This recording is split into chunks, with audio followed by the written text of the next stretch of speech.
What's up, guys? I'm espben 360 calling my week 12 predictions, and let's get started. The first game we have the Atlanta Falcons against the Minnesota Vikings. I have the Atlanta Falcons winning it. I think with the playoff push being now starting to come in effect, that now the playoff push is starting to begin. The Atlanta Falcons wanting to keep pace with New Orleans. They're going to be coming here and challenging that uh, that Minnesota Vikings team. That Russian defense has been absolutely good for Atlanta. They'll keep looking to rely on that and be able to stop probably Toby Gerhardt, because the report we got on Adrian Peterson is that he did not practice and he'll get another evaluation that's coming up Friday, Saturday. So it's not looking good for Adrian Peterson and the Minnesota Vikings.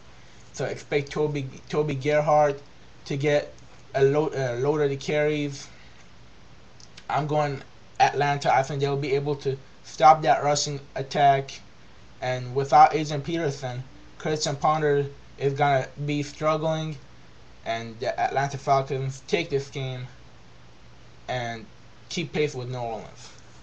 Next up, we have the Carolina Panthers against the Indianapolis Colts. I'm taking the Carolina Panthers here. I think Indianapolis, that defense struggling. Cam Newton, he's gonna be throwing a lot yards, and that rushing will get the job done for Carolina. I'm taking the Carolina Panthers over the Colts. Next game, we have the Houston Texans over the Jacksonville Jaguars. Jacksonville Jaguars, they are essentially right now done. Houston Texans, the debut for Matt Leinart. Matt Schaub is there's a big chance he might be done for the year. Big foot injury last week he suffered. So, but I still think Houston Texans are gonna come out with the win. And in Jacksonville, I think the running game will get the job done. I think if Matt Leinart, he has some experience in Arizona, and he's coming in this game with at least a little bit of experience. I don't think he's gonna have a big game. I think if he has at least a 15 out of 21 or a 16 out of 22 game with 200 yards and 2 touchdowns, that'll be enough, just enough. They got the running game, and they got that defense with Wade Phillips, top-ranked defense, to get the job done. I'm taking Houston or Jacksonville. Next game, we have the New York Jets over the Buffalo Bills. Loser is essentially done. The winner still has a glimpse of hope for the playoffs. I'm taking the Jets here. I think after a couple of bad games, the Jets will come back. That defense will be back, and they will get a couple of picks. And the Bills, after a great start of the year, are falling apart, and I think their season will be over after this game against the Jets. Next game, we have the Arizona Cardinals against the St. Louis Rams. I'm taking the Arizona Cardinals here. I think the St. Louis Rams do have the rushing game, but Arizona has been looking good these couple of weeks. They've been winning ball games, and that passing game with John Skelton has been working to Larry Fitzgerald, and John Skelton has been surprising at least me. But he's been having a solid couple of games, and he's won a couple of games and a couple of upsets. He got, including that one against the Eagles. Y'all remember that? So I think they'll come in here and they'll get the double against the St. Louis Rams. They'll get the running game with Beanie Wells started. They'll get the passing game. This is gonna be actually a close game. This is gonna be a very good game. Two teams with not a lot of chances for the playoffs. With no chances for the playoffs. But that also means that both teams got nothing to lose. So that's why I think this game is gonna be good. But this game, I think the Arizona Cardinals take this one away from St. Louis in a close one. Next game, we have the Tampa Bay Buccaneers against the Tennessee Titans. Tampa Bay Buccaneers, this is a must-win situation. They have to win this, and they will get the W. This game will be crucial for both teams, but I'm taking Tampa Bay a very, very must win with, because Atlanta and New Orleans are taking control in AFC and NFC South. So this has to be a must win for Tampa Bay if they want to keep pace. Next game we have the Oakland Raiders against the Chicago Bears. I'm taking the Chicago Bears here. I think Caleb Haney coming in. A lot of people are underestimating this guy. This guy played in the NFC Championship game. This guy has actually uh, this guy actually has experience of playing in high pressure game, and I think this one should be a high pressure game for both teams. Oakland and that close, tight AFC West should not get even one bit comfortable, because San Diego, Kansas City, and Denver are all right on Oakland's tail. So I think Oakland will challenge Chicago for this one, but Chicago will take it. Caleb Haney has some high pressure experience, as I said.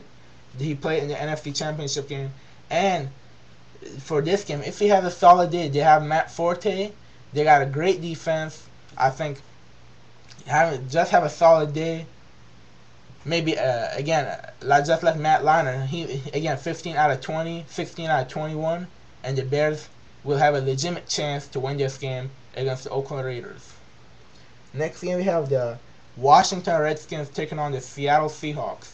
I think the Washington Redskins, they'll take this game. That aggressive defense will come through once again for Washington, and I think the Washington will spread the ball around with Fred Davis, Santana Moss, and they will be able to run it against that Seattle staggering defense, and they'll take this game against Seattle. Next game we have the New England Patriots against the Philadelphia Eagles. I'm taking the Philadelphia Eagles to shock the New England Patriots here. I think New England they're gonna be coming. I think Philadelphia will take advantage of the opportunities given by that New England secondary. And last week, Vince Young showed glimpses of him coming back. He threw for more than 250 yards, and he tossed a couple of touchdowns, including he took New England for a winning drive against the New York Giants defense, who are leading in sack and a lot of pressure, but he was still able to manage them and take him down the field to get the W for Philadelphia. I expect Vince Young to have another solid day against the Patriots secondary, and I expect this to be a shootout against those two struggling defenses. Remember, Tom Brady taking on Juan Castillo's defense is a big mismatch, and also Vince Young and that Deshaun Jackson and those big time and that big time offense taking on that secondary is also a big mismatch. So I think this one is going to be a big shootout, maybe like a 35-38. It's going to be a very, very close game, but I'm taking Philadelphia in this one, and Philadelphia will keep their will keep their slim playoff hopes alive. Next game we have the Denver Broncos against the San Diego Chargers. I'm taking the Denver Broncos. If you take a look, San Diego is 23rd in statistically in offensive tackle, and allowing their runs for the running backs, and also allowing they're 23rd among all the offensive tackles. I think that Denver duel is just gonna be too much for that San Diego offensive tackle. Elvis Duerville and Von Miller have done a tremendous job for that defense. They'll be able to take care of business against that San Diego offensive tackle, and they will be able to get enough pressure on Philip Rivers. And this season, Philip Rivers has shown if you get pressure on his face, there's a big chance for an interception. So I think getting pressure in his face, that Denver secondary will get at least 2 interceptions in this game. Maybe a 1 pick six, but I'm taking the Denver Broncos here. Because of that, I think their defense will be aggressive. They will get those sacks and that pressure. And I think their offense will do enough. Tim Tebow will drive them. They will score a couple of touchdowns, and they will win it against the San Diego Chargers. The next game we have the Pittsburgh Steelers against the Kansas City Chiefs on Sunday night. I'm taking the Pittsburgh Steelers here. Kansas City is not looking good right now. They just brought in Kyle Orton, so now he has to learn that system in Denver, or excuse me, in Kansas City, and that's gonna take time. Pittsburgh coming off that bye, they're gonna look a little bit sluggish early in the game. Expect that, but I think they're gonna get hotter as the game goes on, and they'll take the W against Denver or against Kansas City. Sorry, New Orleans against the New York Giants. I'm taking the New Orleans Saints. This is gonna be a very very close game. Probably the best game out of this week. But I'm still taking New Orleans here. I think playing at home, that home crowd will have an effect. They will be able to get that crowd into the game with running. They'll pass the ball.